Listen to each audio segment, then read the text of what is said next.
Hi, Lalitaa. Hello. How are you? I'm so excited. Thank you so much for being on Do the Work podcast. I'm really excited to be here. I know that it has been a long time since we've been waiting for this moment, so I'm really, really glad that we finally got it. Me too. And I'm all coming all the way from that accent, UK. So I'm super excited that we could make this happen. And I personally, I think a lot of people that are listening, myself included, when I first heard you talking about high functioning anxiety, I was like, whoa, whoa, whoa, whoa. Yeah. What is this? Because I think we're so used to just, oh, I'm anxious. Like I self identified with that. But before we even hop into that, I would love to know a little bit about you and also so our audience can learn a bit about you. And then we can start diving into all of these amazing things that you talk about. Yeah, perfect. So my name's Lalita. I am a psychologist, but the way that I work is very holistic. So I integrate mind, body, and energy, and just really deep diving because sometimes we talk, we can do all the talking therapy that we want, but the body has its own memory, and I think it's really important just to integrate mind, body, energy, so we all get a deeper understanding of what's going on. So that's the way I work. Oh my God, I love that. We had an episode a couple of weeks ago about like you can intellectualize your healing Yeah. all day, but until you start to connect to your body. And for me, it's been a game changer. Yeah. So let's dive in. Actually, let's go first into like what the high functioning anxiety actually is. And then I am super amped. I can't wait to hear your modalities and things that you use to connect to the body. But let's start there. Okay, so let's just start. So I came across high functioning anxiety because so many people were coming to me and it felt like there was just two different parts of people. There's a part that we put out there, we show the world that we're organized. And I say we because I also connect with this idea of high functioning anxiety. So we put ourselves out there showing that we're organized, we're structured, we've got it all together, we are high achievers, things just come quite naturally to us. But behind the scenes, we are a perfectionist, we are overcommitters, we are over responsible, taking everything on board.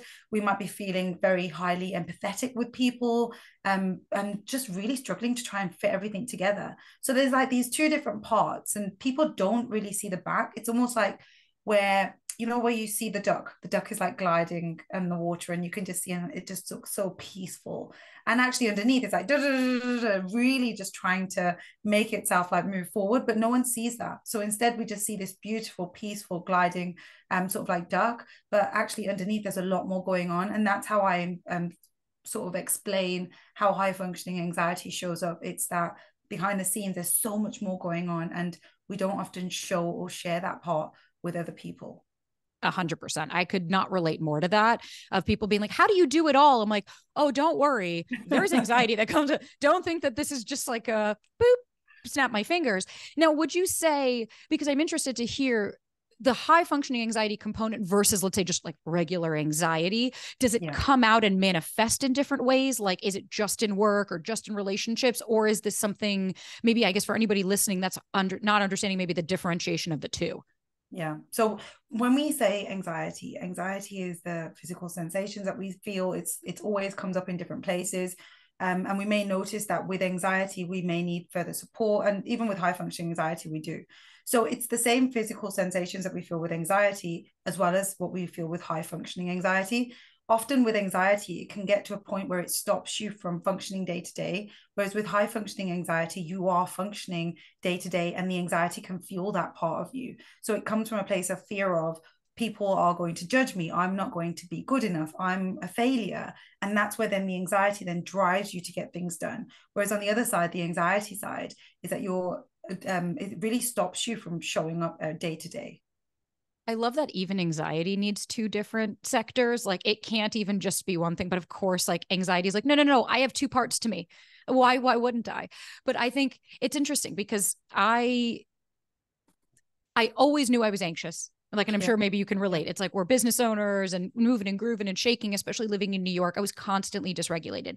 At the time in my 20s, I didn't understand what that meant. Like I didn't really understand why am I always feeling on edge or why am I always feeling this? And so this definitely comes Yeah. into play. Would you say though the high functioning anxiety component, like is this something that you said, I know you had mentioned earlier that you've struggled with personally as well. Was this something you've always known about yourself or did you discover this as you were doing your work? So as I was doing my work, I was actually lately, well, not lately, but as in my later years, I was diagnosed with ADHD.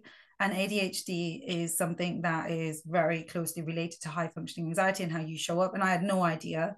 And it's only when I started doing my own research, doing my own healing, that these things started to come up. And I was like, this is so interesting. And I started putting things out on social media, and so many people related to it. And the amount of messages I was getting in, and I was like, I can't believe how many people are like, I finally have something. I finally have a label. And it's not that, oh, I'm going to diagnose myself and that's it, but it's almost like I understand. I finally understand, and this makes sense to why is it that I'm feeling overwhelmed all the time, or I'm nearly on the side of burnout, but I don't really fit that, or I'm taking on everyone's sort of like work and I don't know how to say no because I'm struggling with these boundaries. Like, I don't understand why I do this.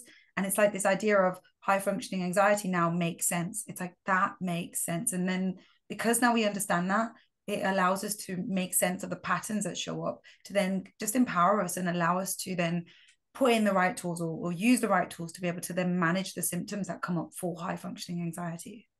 Totally. And I'm actually really glad you had even mentioned like feeling almost like seen, where you're like, holy shit, okay, this makes sense, like something. Because that was my experience when I first even heard, I never knew what attachment styles were. Like I didn't understand what any of that world was until I read Attached. And I know, I love that book for just it's what it's done. I think the pendulum has swung. I feel like attachment styles and things have become kind of like horoscopes, where people are like identifying with it and being like, oh, I'm anxious, that person's avoidant. And it feels almost like an excuse as opposed to an explanation. But I know for me, even hearing when you were talking, I was like, oh, high functioning anxiety. Okay. Because at the very least, it makes me feel not crazy, like it makes me feel like, oh, okay, there's actually something to this, as opposed to, hey, you're making things up or you're creating this scenario in your head. And I think because I've kind of become like what you were saying, when you put it out there, like when I started talking about how anxious attachment styles started really manifesting in my relationships and how my anxiety started affecting every part of my life, career, relationships. I always thought it was just one. It's not. That's when I realized, just sharing that story of how many, now hundreds of thousands of people saying, wait, me too. I feel so seen. And I think it's such an incredible aspect of social media. So I'm so glad that you're able to talk about all of those components. And for you, did you notice, like, because I know we don't talk too much on like ADHD and things like that, but did you notice where there's such a, like, is there a crossover to where, do you think maybe some people might be diagnosed ADHD, but it might be a high functioning anxiety? Are there like specific differentiations for it for you, or are they very similar in how they manifest? Yeah, I think they're similar in how they manifest and how we play out the same patterns. So often you find people that, for example, perfectionists, it's that fear of judgment, the rejection sensitivity that can come up in both sides.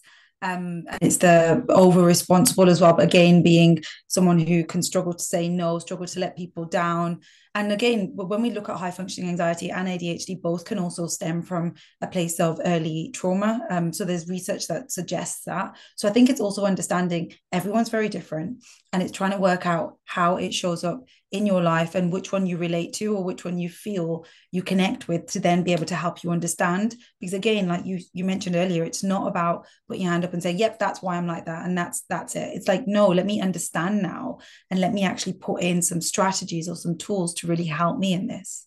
Yeah. And I'd love to actually learn, what are your tools and strategies that you use, or things that even personally that you love? Because I think, you're in the field. I think there's so many incredible people that have a lot of great things to say, but oftentimes, like when I hear all the biggies, the Mel Robbins and all those people just being like, I see a thing of like, just stop. And it's like, as much as I'd love to it just be like, hey, brain, knock, knock, you know what? Just cut the shit out. Like, we're done. Okay.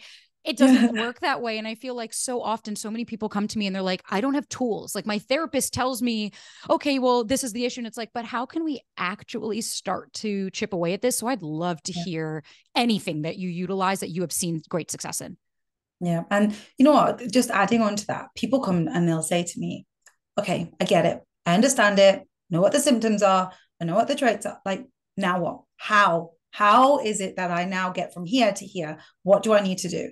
And for me, the answer is everyone is very different. And I can sit here and I'm like, right, these are the things that I do. But I know for a fact that someone else will try them and be like, that doesn't work for me. So say, for example, like doing a gratitude journal, or reflecting, writing down triggers that come up, just taking time out for meditation, or being able to take time out for mindfulness, taking time out for structuring and organizing your day, and making sense of like, okay, before, if someone asks me to do something, say, look, can I just come back to you? I'm just going to go away, check my schedule. So again, we're taking pause in throughout the day. And I think for everyone, it's very, very different. And what might work for you right now, someone might start off with gratitude and think, yeah, this works, it's fantastic. But then they need to shift as they're shifting, as they're growing, because that may not then fit them. And so just because you have these tools here now doesn't mean these tools are going to stay with you forever, because we're growing, we're developing, and it's about looking after your foundations. And for me, it is about making sure, am I getting the right amount of sleep? Am I eating well? Am I making sure I'm hydrated? Am I making sure that I'm moving like day to day as well? So these are my basic foundations of what is it that I need to do for my basic foundations. Then the next layer is, okay, structure, organization. I know I work really, really well with knowing what's going to happen the next day and feeling like, okay, I know what's going to come. It helps me just to organize my day and organize my week. But that doesn't work for everyone, because some people are just like, that doesn't work for me. I prefer to do it this way and this way and this way. So for me, it's like, we're all unique. We're all different. So just because what works for one person doesn't mean that that's going to work for you. So don't sit here comparing yourself and thinking, I should be doing this because this is what Mel Robbins is doing, or this is what Tony Robbins is doing, or this is what someone else is doing. It's like, no, focus on going inwards and understand what is it that you need, rather than fixating on what everyone else is doing. I agree. That's how I feel about journaling. When I first, like when I was going through it hard, when I was really like, because I was actually with a narcissist, like back in the day. I married my father, and the cliche went straight for like the core, you know, the same thing that was repeating. Journaling was great for me because it allowed me to just get it out. You know, I just wasn't keeping it in my mind. I never, to this day, I've read a couple of the journals that I've had from that time, and it's almost like, oh my God, it's great to see the growth. Otherwise, I don't. But I have a journal sitting on my desk. I'm literally looking at it as we talk. And I just don't resonate with that. Whereas that's kind of how I feel like when people talk about the ice baths. I'm like, I know they're great for you. And I try them all the time. And I'm like, I fucking hate them every single time. I get out and I'm like, you know, my boyfriend will be like, don't you feel incredible? Haven't you seen a change? I'm like, we've been doing this for 6 days straight. No, I still hate it. Like, I still don't like it. But that's I'm the thing glad. as well. I'm like, Sabrina, sorry to cut you out there, Please. but people will say like, oh, I need to wake up at 5 a.m. I need to be doing this. I need to be doing, and if you're not a morning person and you're forcing yourself to wake up at 5 a.m. because that's what everyone else is doing, it's like you're putting so much pressure on yourself. But what is it that you actually need? You might wake up at 5 a.m. and procrastinate and not get stuff done, and then actually start work over like 1, 2 o'clock in the afternoon, and then the whole morning's gone. But because in your head you're like, no, but I need to do that because that's what's going to make me successful. It's like, no, that's what people are telling you that you need to do. But actually you have all the answers, and it's about going inwards and understanding what is going on inwards to give you what you need. You know what you need. Sometimes it's about just listening, really 100%. listening. Yeah. Giving yourself like the freedom to be able to say, no, I do know what's good for me. I do know what works. But I will say, because you had mentioned, and I love that you had brought up in the beginning of getting back with your body. Like, it's not just, or maybe that was just even before we started recording, of like, you're more holistic. No, that was okay. I'm not totally brain farting. But I'd love to know, what are your techniques? Because I think a lot of people, what I hear most and what I struggled for years with was the rumination of like, when you're anxious, you know, anxious brain's job, of course, is to reaffirm those core beliefs, and it starts to go into overdrive, and then it's searching for everything. What do you normally like suggest, or something, if somebody's thoughts are just racing nonstop, for them to actually be able to connect with their body, as opposed to, I'm going to listen to all the books and I'm going to watch all the TikToks, I'm going to listen to what everybody says, ingesting all this content, but it's not hitting, you know?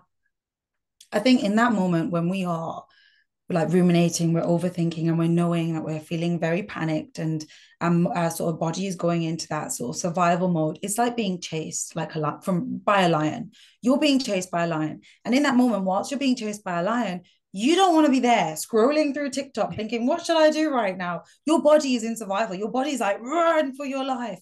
You don't want to be, oh, let me focus on this. So in that moment, the best thing to do is pause and just focus on your breath, come back inwards, and then you can come back and reflect and understand.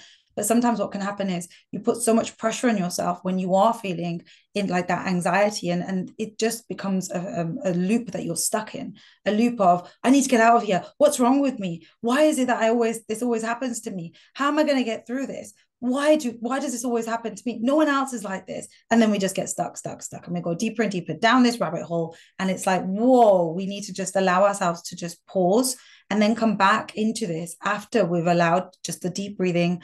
We've just come out of this state. Let us then reflect back and make sense of what was a trigger? What happened? Was it that my boss just sent me an email? Was it that someone just sent me a text message asking me to come to an event and I know I'm fully booked and I don't know where I'm going to fit this in? So what is it that's gone on that's allowed you to or cause that sort of like overthinking or the rumination to start? Like, what's the root of it? Because the overthinking and the rumination is your way of coping with something else deeper that's going on. And that deeper might be that I don't want to upset someone, or how am I going to get this done because I don't feel like I'm going to be good enough. And that feeling of failure is now making me overthink all these different scenarios of what if. And that then becomes your way of coping. But actually, that's not coping. That's not helping you. It's not supporting you. And through self-talk, through you understanding, hang on, how do I manage this? And I always say to people, like, just externalize that part of us where it's the overthinking part. Because often being high functioning and being someone who gets and can hold space for other people, you're so good at giving advice. So imagine that overthinker is almost like an external entity, an external part of you. And it's like you're giving advice to your friend or a family member. And even if you have to, just get a pen, get 2 colors and write down, okay, what's the overthinking saying?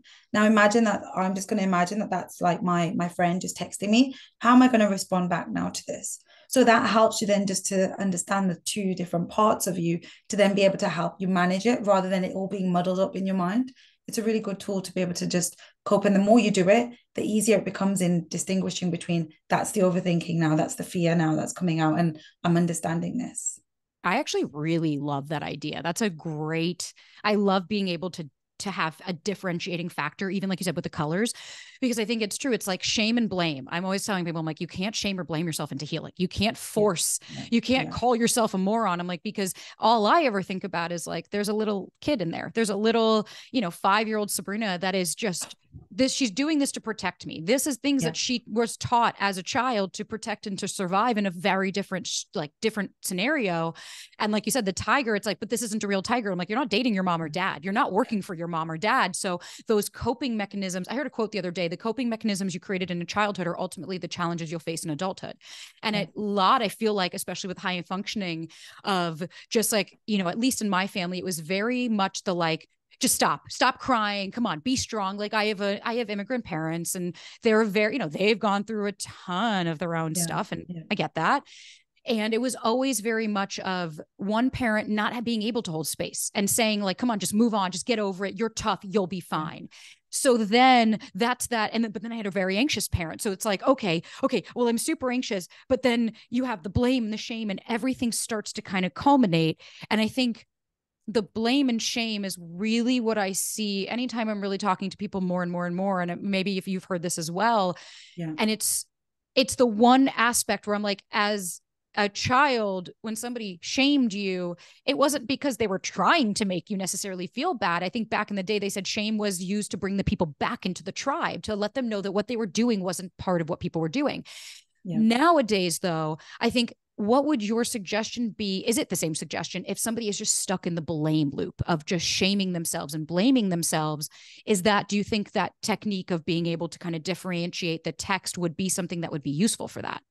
Yeah. So if we think of being someone who's overcommitting, you're doing that because you don't want to let someone down. You don't want to disappoint someone.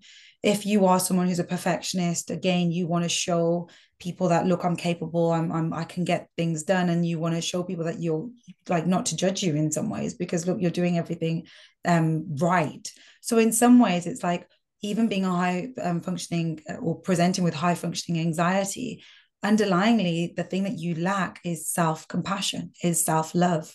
And that's because growing up, things may have happened where, yes, the people around you, the way that we've internalized that, the beliefs that we have of ourselves are, I'm not good enough. So we've found ways of functioning where deep down that child doesn't feel good enough. And externally, we've developed a way of feeling enough, feeling enough, feeling enough, but it's all temporary. So I can keep pleasing people, but it only gets to a point where it's temporary. And then I'm like, okay, my void now is still empty because I don't feel good enough within myself. And I just keep filling this void, filling this void, filling this void of being enough. But the real work comes from that connection within a child and really integrating the two different sides of you. So there's this part of you that doesn't feel like you're worthy, doesn't feel like you're enough. And that's the driver of, I need to show, I need to get love, I need to claim this validation, I need to feel and prove to myself that I am enough. And that's where then we come from a place of anxiety rather than our intuition, rather than connecting deep, like with our gut feeling, because we disconnect from that part of us. Because in that moment as a child, it's all about our survival. It's not about, oh, let me just connect and deep dive with what's going on within me. So we lose that disconnection from self. And as we're progressing through life, we know something's not right. We know that we're coming from a place, but we know that there's something more to us and we just can't put our finger on it. And when we start deep diving and understanding how high functioning works, like, oh my God, I get it. I get it. I relate to it. This makes sense. And then you can then be able to integrate the two different parts of you where you're connecting the fear, connecting the not feeling good enough, and really integrating into a space of self-love, self-compassion, and feeling that, yeah, I love myself. And I find that people can struggle to say that, struggle to talk about love, but self-love is respect, how you honor yourself, how you love other people is how you love yourself. And it is so important because the most important relationship we hold is the relationship with ourselves. And if we are coming from a place of not being good enough, that's everything that we're vibrating, that we're attracting, that we're connecting, and that's where the energy comes in.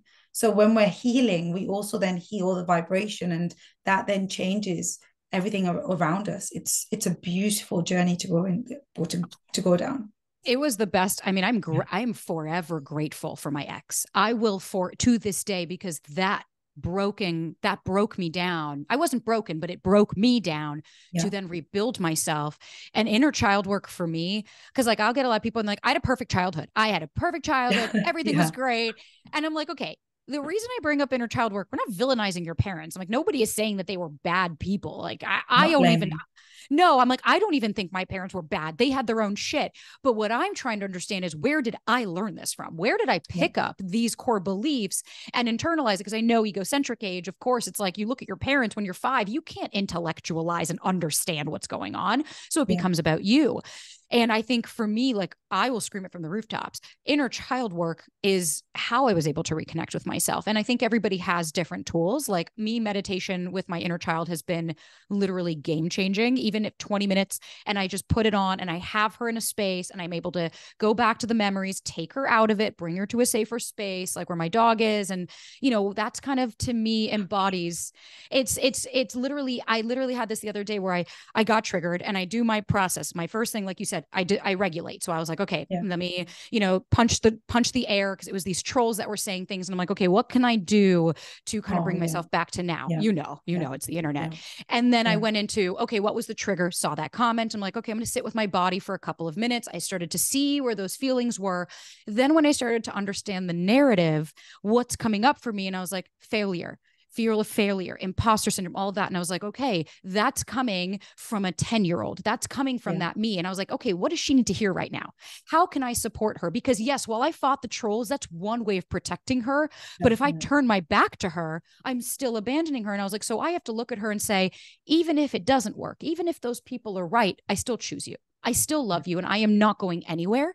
That's personally like kind of my practice with reconnecting it. But I'd love to hear, what do you do, or what do you like to do, or how do you reconnect with little you?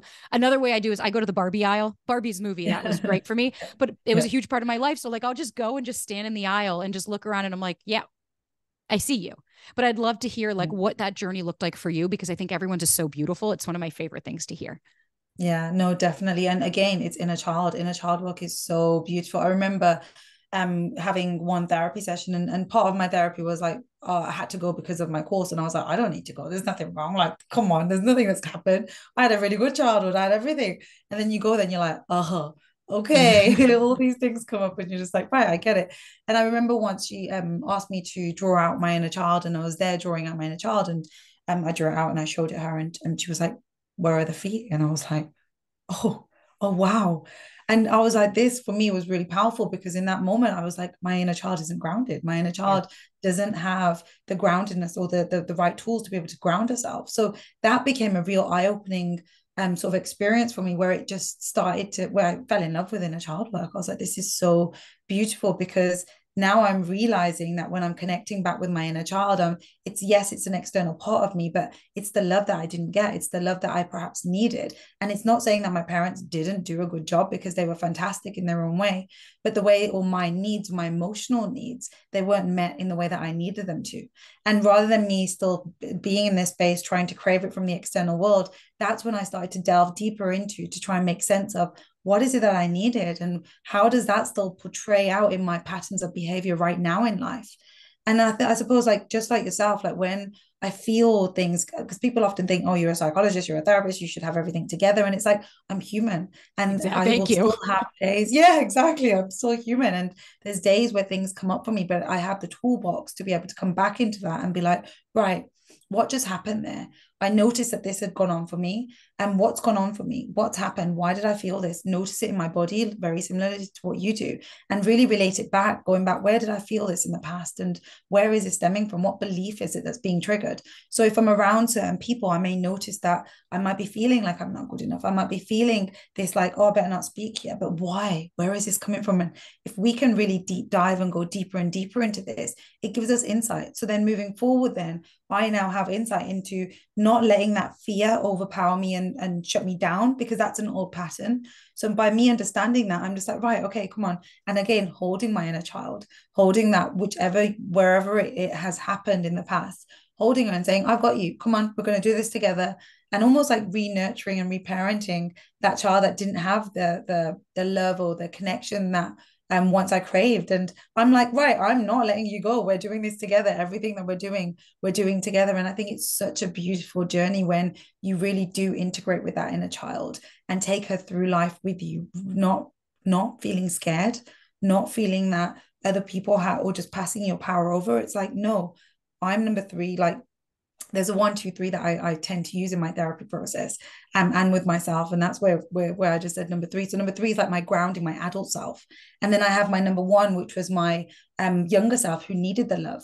And my number two is the one who developed tools and sort of like these behaviors, like being a perfectionist, being someone who's over responsible. And that version of me is like the one who feels like everything needs to be in control. And that number two tries to, or ignores number one. So I'm like, right, okay, let's try and work through this in my own head to make sense of what behavior, what learned behavior now is coming out as a result of me not feeling enough.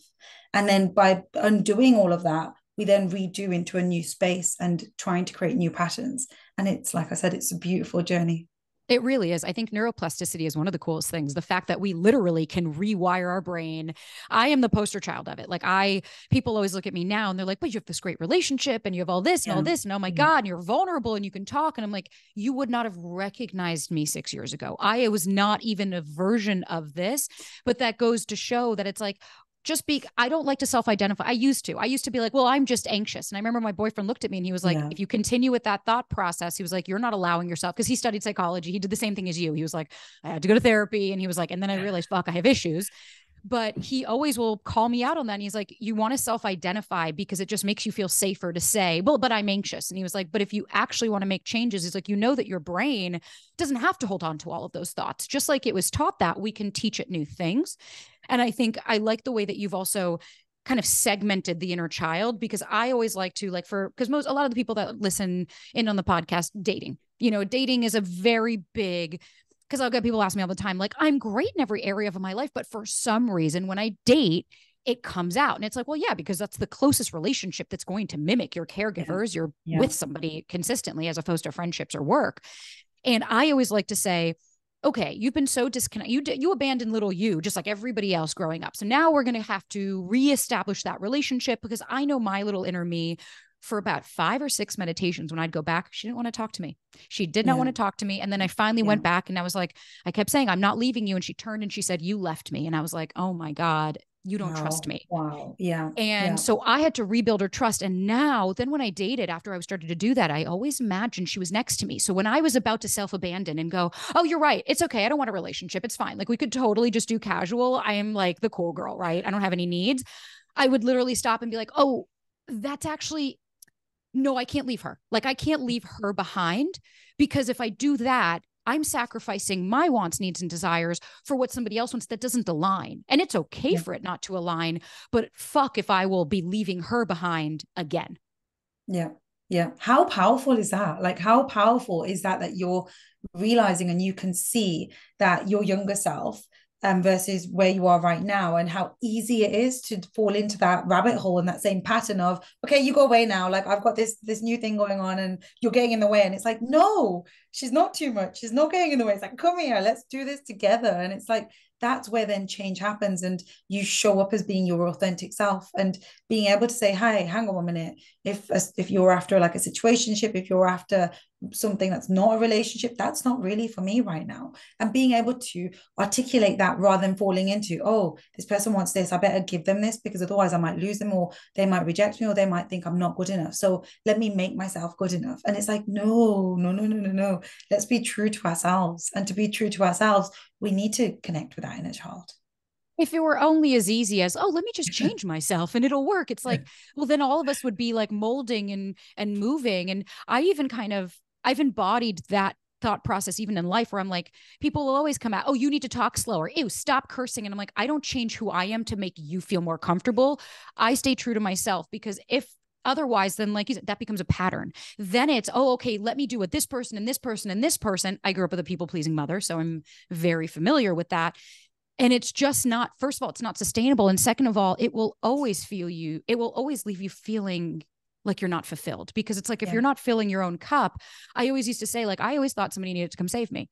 And it wasn't until I did an inner child meditation where I saw me and I kept going on the other side of the door. And when I went into with her and she had her suitcase and she said, I just want to be out of here. And I was like, oh, like you had said, I said, come with me. I was like, we're going to get the fuck out of here. And being able, obviously, it's not real. That didn't really happen. But Yeah. to Yeah. myself, it shows that you can still be there for yourself. And I think it's so beautiful. And I'm so glad you even like brought that up, of being able to support yourself in different ways. Cause I think so many people, I'd love your thoughts on this, because, you know, it's been a minute since I had started my inner child journey. A lot of people, I think, don't know where to start. I get that question all the time. What do I do? You know, I'm stuck, I'm Yeah. lost, or I Yeah. feel stuck is kind of the question I always get. I'd love to hear your thoughts on somebody who's maybe very new in this inner child journey and has no idea. A lot of people, you know, repressed memories, or I don't have any thoughts, I don't know what happened. What would your advice be to get started on such a beautiful journey?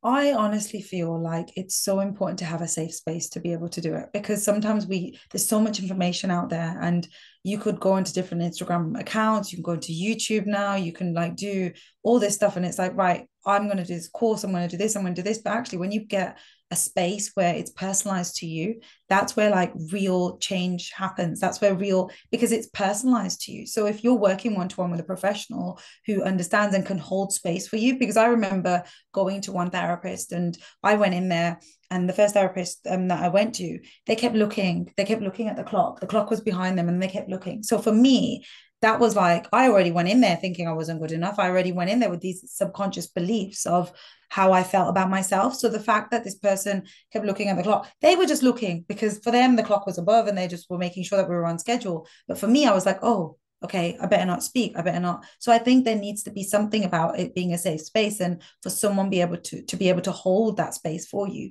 So someone to be able to notice when things are going on or when things are happening, because again, I can verbalize and I can say, yeah, I'm fine, but then I'm doing like I'm fidgeting, or there's something else going on. So when you've got that space and you're working with someone, I think there's a real power in that, because you allow yourself to be vulnerable, to develop, and to bring yourself out in a trusted, safe space. And with that, that's where your inner child will feel safe. And for so many different years, your inner child may not have felt safe, and that's why you've developed all these tools. So there's a real process in going in to a safe space, speaking, having time to process, coming back into this space, and knowing that there's consistency with that. Otherwise, what can happen is we're doing it ourselves. And again, talking from experience, you're sitting, you're trying to journal, and you're like, I don't get this. What does this mean? And you're coming from your own awareness. You're coming from your own experience. So if I'm sitting there journaling and I feel like, yeah, this is fine, this is fantastic, this is good, I'm just going to leave it now. I don't need to do anymore.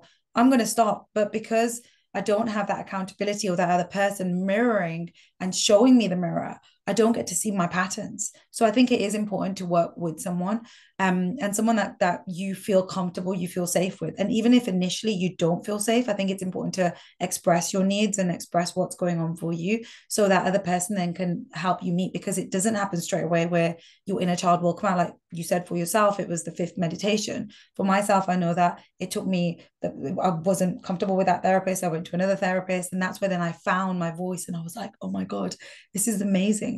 But I think you need to know, and you will know when you feel safe. So that's what I would say the first thing to do is. Another thing is just notice your triggers. Notice the points where you notice yourself being a perfectionist or being over responsible, struggling to say no. Start noticing some of your patterns, making notes of them, and that then can go into the therapy space or into the coaching space with you. You know what's actually wild to me? How many people, because I obviously I'm not a therapist. So there are certain extent where I'm like, I could talk to you about certain things and we could get to a point. And then it's like, but then there are certain things where it's like, hey, you need a professional. Yeah. First person to say therapy saved my fucking life. But I was the same. It took me like 5 or 6 therapists, if not more, before I found, and I went through like 3 that were instrumental to my growth. Like it almost was like every time one would leave saying, like one of mine, she got a new job and different things, but it made me realize like, okay, it's time to level up. Like, okay, now I get somebody new that can give me different dynamics. What shocks me is how many people I'll speak to that'll say, I've asked my therapist to do inner child work and they don't want to. Or they say, no, we don't need to go back in the past. We don't need to talk about that. We just talk about where you are now. Oh, wow. I've never heard of that. I sadly hear it all Wow. the time. People reach out like, hey, I don't know where to find a therapist. Mine doesn't want to do that. Or like a lot of people say, my therapist just wants to talk about this week. And it's like, well, Because I wonder what that does. Like you're expressing your need, which already is a very difficult thing for you to do. So I'm just envisioning like someone coming in and expressing something. And even with myself, if I remember when I was first going into therapy space, and you're very vulnerable, very timid, and for you, you're just like, oh, the heating's on, it's a little bit warm. And what you're really trying to say is, can we turn the heating off because it's really, really hot and I'm burning hot in here. But you don't have the ability to do that. And like I remember myself, I didn't have the ability to say them words because I was so fearful of upsetting the other person. Whereas now I'd go in a very different space. But like I wonder what that would do for someone and their relationship with their inner child if they're expressing a need and then that need's like, oh yeah, no, I don't think we need to do that. Or how that they feel like that may shut their inner child down. So don't give up, guys. If you feel like you want to do inner child work, don't give up. Just keep searching for someone. Yeah, that's usually when people come to me and they say that, I'm like, I think it's time to look for a new therapist. Cause I'm like, I don't know. Listen, I get it. There's, like you said, there's a million schools of thought and there's so many. And it's like, I understand. I hear some stuff and it's the same in the dating space. Like there's some dating advice where I'm like, you have got to be kidding me. You cannot tell me that you actually think this advice to somebody, like, here's a text you can send to make sure the guy wants you. And you're like, oh my fucking God, you're trying to control other people. But I think it's also personalized, isn't it? Like everyone is so different and so everyone different. needs something different. Like even in couples, you can give generic advice, but it's only when you're working with one to one, because even if someone comes to me into therapy and they're like, oh, I think my partner is like this, I'm like, I can't share or express or even diagnose someone else because I don't know them. I'm just coming from your experience. So let's sit with your patterns and let's understand what's going on here for you, because who am I to diagnose someone else I've never met? I think it's really important as therapists and professionals to be able to understand that and to make sense of, okay, when people are coming in, yes, we can give generic advice. And it's also important to try and understand the advice that you're hearing online, the advice that you're reading, because I can read like, oh yeah, see, this is what's expected in a relationship, and go back and say to my partner, look, you should be doing this and this and this means that you don't love me, this means that you don't care for me. And it's like, that's not true, because my love needs and my love language might be very different to theirs and vice versa. So there's a real depth in going deep diving and understanding each other and connecting in that way. 100%. That's why I think almost everything I talk about the minute I get, why does he do this? I'm like, I can't answer that question. I'm like, but what's coming up for you that we can talk about? How is this affecting you? I'm like, you putting it onto them, you constantly asking, do all guys come back? I'm like, we can't speak for everybody. We don't need to make these generalized sweeping things. And again, clickbait of, to me, anytime I see any content of this is why somebody does this, it's like, listen, we can talk about somebody avoidant. These are behaviors you might see, or somebody anxious. Those are more generalized components. But I think anything that's in the self-help realm that is talking about other people and not yourself is doing a detriment, because by every time you focus on them, you're taking it off of you. I don't give a fuck why they keep doing it. What I care about is why you keep allowing it, what's coming up for you on that side. So for, like you said, for anybody listening, if you are not able to find somebody that is satisfying your needs in the therapy department of, you are literally asking them to do inner child work and they are saying, no, it's okay. It doesn't mean you're too much, and it doesn't mean your needs don't matter. It just means that this is similar to dating. This isn't a right match. Yeah.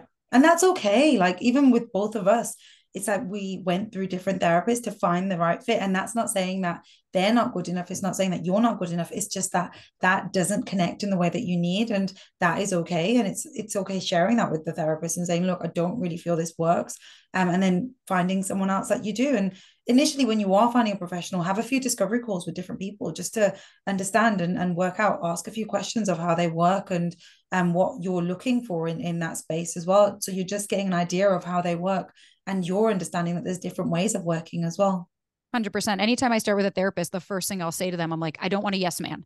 I'm like, I don't want you to just sit here in silence and let me talk for 45 minutes, or just say, well, how'd that make you feel? I'm like, I want you to either give me tough love, call me on my shit. I'm like, I need somebody that's going to be able to let me know, because otherwise, I hear this all the time. I've been in therapy for 15 years and nothing changes. It's like, well, yeah, because just because you're talking to somebody doesn't mean you're actually doing any work on yourself. You're just, I can talk to a wall.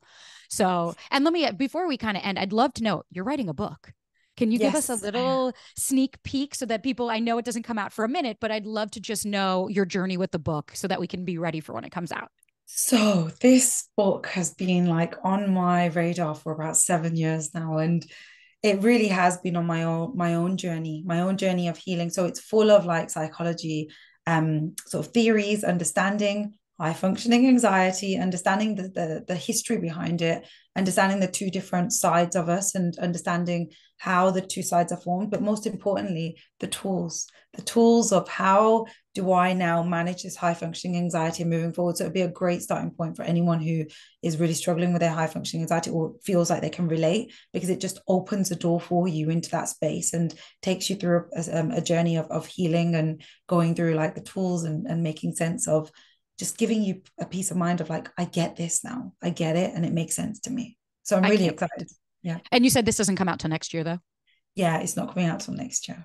Okay. So by the time this is going to come out soon. So by the time everybody listens to this, the book is not out yet, but super excited in time as it comes out on Do the Work. You'll have to let me know when it comes out in time. And we will post about it in the stories so that I can link it for you.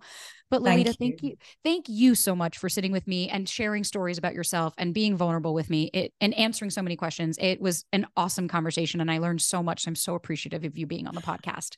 Thank you very much. And I'm just like, is it over already? Like, where's the time gone? I could sit here and talk about it all day, but no, thank you as well for sharing. And thank you for being vulnerable and just doing what you're doing. Like, you're doing a great podcast where people can just come in and just listen in, feel the vulnerability and feel safe, and take away tools to be able to just feel empowerment and make big changes in their life. So thank you. Thank you. I know it's feel less alone, right? I mean, and we're ready, especially after COVID. It's like we all felt so alienated. It's like, well, hey, we're all in this together. And so if people want to find you, I will link everything in the show notes, but where can they find you in case they don't look in the show notes? Perfect. So Instagram at Dr Lalitaa. That's my Instagram. You'll find me on there, and everything else is connected on there.